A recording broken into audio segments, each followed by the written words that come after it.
تو یہاں پر اہل کتاب کو، جن لوگوں کے پاس کتاب ہے، ان سے کہا جا رہا ہے کہ یہ جو کتاب آئی ہے قرآن، اس پر ایمان لے آؤ، اس کو مان لو، یہ تمہاری کتابوں کو ویریفائی کرتی ہے کہ ہاں وہ کتابیں بھی اللہ کی کتاب ہے اور یہ کتاب بھی اللہ کی کتاب ہے. اور اس بات کو جلدی سمجھ لو کیونکہ موقع تمہارے پاس کچھ ہی دنوں کا ہے، اس سے پہلے کہ ہم چہروں کو مٹا دیں. چہروں کو مٹانے کا مطلب یہاں پہ ایک تو یہ ہو سکتا ہے کہ جیسے ہم جب تک ہم اس دنیا میں ہیں ہمارے پاس یہ مادی جسم ہے جس میں ہماری آنکھیں، ناک، کان ہیں، یہ چہرہ ہمارا جسے ہم سجاتے رہتے ہیں. لیکن جب انسان دوسری دنیا میں جاتا ہے تو اس کا یہ جو چہرہ ہے یہ اللہ تعالیٰ اس کو بدل دے گا، یہ دوسرا اس کو جسم ملے گا. تو یا تو یہ اس وقت کی بات کو بھی ہم سمجھ سکتے ہیں کہ جب انسان مر جائے گا، اس سے پہلے ہمیں ایمان لانا ہے. یا پھر اس کو اس طرح بھی سمجھا جا سکتا ہے کہ چہرے پر ہمارے سب سے زیادہ کیا کیا چیزیں ہیں؟ آنکھ، ناک، کان. آنکھ سے ہم دیکھتے ہیں، کان سے ہم سنتے ہیں. تو اگر ہم آنکھ سے دیکھ ہی نہیں رہے صحیح چیز اور کان سے ہم صحیح چیز سن ہی نہیں رہے تو ایک طرح سے وہ مٹ گیا نا سب کچھ جو بنایا اللہ نے. آنکھ ہمیں دی لیکن ہم نے اس سے دیکھنا نہیں چاہا، ہمیں کان دیے لیکن ہم نے سننا نہیں چاہا، ہم اپنی مرضی کا سننا چاہ رہے ہیں. تو ہمارے وہ کان اور آنکھ اللہ نے مٹا دیے اگر وہ ایسی ہم نافرمانی کریں گے. تو اس کا ایک مطلب یہ بھی ہے. اور چہروں کو الٹ دیں گے کا مطلب بھی یہی ہے کہ ہم آگے، ہماری آنکھیں آگے ہیں ہم، لیکن آگے دیکھنے کی بجائے ہم الٹا دیکھ پا رہے ہیں. ہمارا نظریہ بدل گیا ہے، الٹا نظریہ ہے ہمارا. تو اس کا مطلب یہی ہے کہ جیسے ہماری آنکھیں پیچھے لگی ہوئی ہوں، الٹا دیکھ رہے ہیں ہم سب کچھ، ہمیں دنیا ہی جو صحیح بات ہے وہ ہمیں سمجھ ہی نہیں آ رہی، الٹی بات ہی سمجھ میں آ رہی ہے. تو اللہ تعالیٰ نے ان باتوں کو اشارے سے بتایا کہ اپنی اس کتاب پر ایمان لے آؤ اس سے پہلے کہ وہ وقت آ جائے. جیسے ہر چیز کی ایکسپائری ڈیٹ ہے تو ہماری زندگی کی بھی ایکسپائری ڈیٹ ہے، جس سے پہلے کہ وہ وقت آ جائے کہ پھر ہم کچھ نہ کر سکیں، یا پھر وہ وقت آ جائے کہ جب اللہ ہم پہ لعنت کر دے گا. جب کہ ہم ایسے جیسے پچھلی قوم انسینسٹیو ہو گئی تھی، ہم بھی ایسے انسینسٹیو ہو جائیں گے اور سمجھ ہی نہیں پائیں گے. ہم دیکھ بھلے ہی رہے ہوں گے لیکن ہمیں دکھ نہیں رہا ہوگا، ہم سن رہے ہوں گے لیکن ہمیں سنا ہی نہیں دے رہا ہوگا. تو ہماری وہ جو شکتی ہے سمجھنے کی وہ ختم ہو جائے گی. ایسا دن آنے سے پہلے ہم اگر اپنے آپ کو ایمان پہ لے آئیں، سیدھے راستے پہ لے آئیں، اس بات کا یہاں پر اللہ تعالیٰ کہہ رہا ہے. اور یہ کہا کہ اللہ کا حکم پورا ہو کر رہتا ہے. یہ نہ سوچو کہ ایسا کبھی نہیں ہوگا.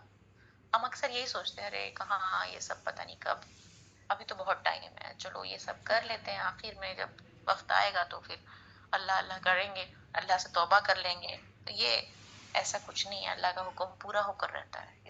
اس چیز کے چھلاوے میں نہ رہیں. اب اگلی آیت. کوئی سوال میرے خیال سے طارق صاحب کچھ پوچھ رہے ہیں؟ جی بہن، آپ نے with all due respect آپ نے اس آیت سے بات کرنے سے پہلے یہ کہا تھا کہ یہ ہمارے لیے یہودیوں کے لیے نہیں. میرا خیال میں اس آیت نے اس کو کلیریفائی کر دیا ہے. دس بک از فار ایوری باڈی، اور خاص طور پر اس زمانے میں اہل کتاب تھے اور یہود و نصارہ کے اندر بھی بڑے اچھے لوگ تھے جو ایمان بھی لے کے آئے. تو میں سمجھتا ہوں کہ یہ کتاب سارے انسانوں کے لیے ہے اور اس زمانے کے اہل کتاب کے لیے بھی خاص طور پہ جس طریقے سے اس آیت میں اللہ تعالیٰ نے ان کو ایڈریس کیا ہے، کیونکہ اچھے لوگ تو ہر جگہ ہی ہوتے ہیں. بہت شکریہ. جی طارق صاحب، یہ بات آپ نے جو کہی وہ بالکل ٹھیک ہے، کتاب سب کے لیے ہے، لیکن ہم لوگ کچھ ورسز کو ایک وہ کر دیتے ہیں، سیپریٹ کر دیتے ہیں کہ یہ ورس تو اللہ تعالیٰ نے ہمیں یہودیوں کے بارے میں بتا دی. تو اللہ تعالیٰ جو ورس بھی ہمیں بھیجتے ہیں، ایک ایک ورس جو آیت ہے وہ ہمارے سیکھنے کے لیے ہے، نہ کہ کسی اور کی کہانی ہمیں بتانے کے لیے. کہ میرا کہنے کا مطلب یہ تھا، شاید میں نے اس کو ٹھیک لفظوں کا استعمال نہیں کیا.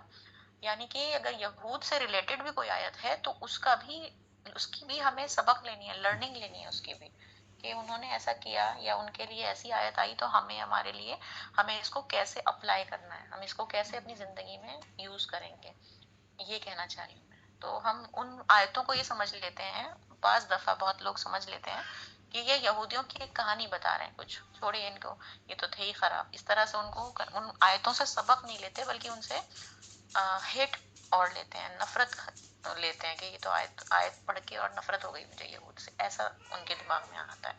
تو میں یہاں وہی کلیئر کرنا چاہ رہی ہوں کہ کتاب تو اللہ نے سارے انسانوں کے لیے اتاری ہے، سب کے لیے ہدایت ہے، لیکن ان میں جو اس طرح کی آیتیں ہیں ان کو ہم ایسے نہ سیگریگیٹ کریں، انہیں سیپریٹ نہ کریں کہ یہ صرف ان کو ان کی برائی بتانے کے لیے بتائی جا رہی ہے۔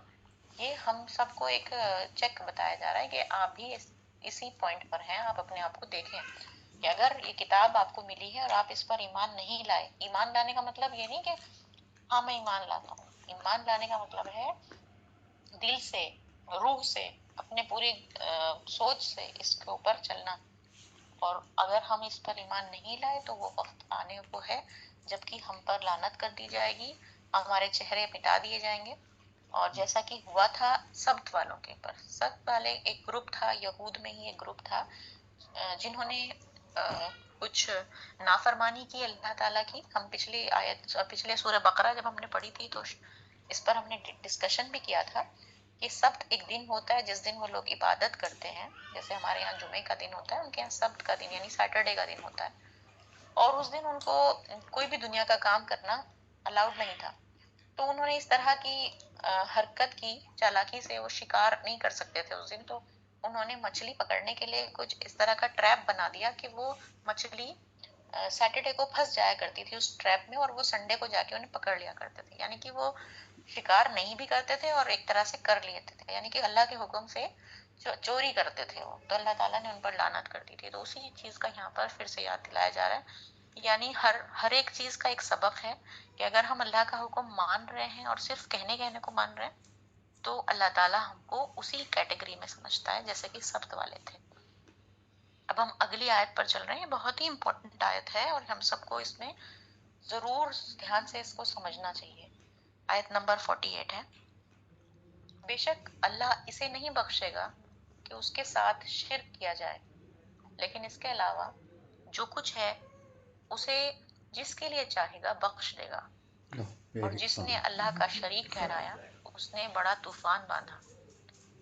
یہ آیت بہت ہی زیادہ عجیب ہے کیونکہ یہ بتا رہی ہے کہ شرک کرنا یعنی کہ اللہ کے برابر کسی کو ٹھہرانا وہ کتنا بڑا گناہ ہے۔ باقی گناہوں کو تو اللہ تعالیٰ چاہے گا اگر کسی کے لیے بخشنا، وہ اللہ کی اپنی حکمت ہے، وہ کس کو معاف کرنا چاہتا ہے کس کو نہیں، وہ بخش سکتا ہے، لیکن شرک کسی کی نہیں بخشی جائے گی، یہ بات اس آیت میں کہی جا رہی ہے۔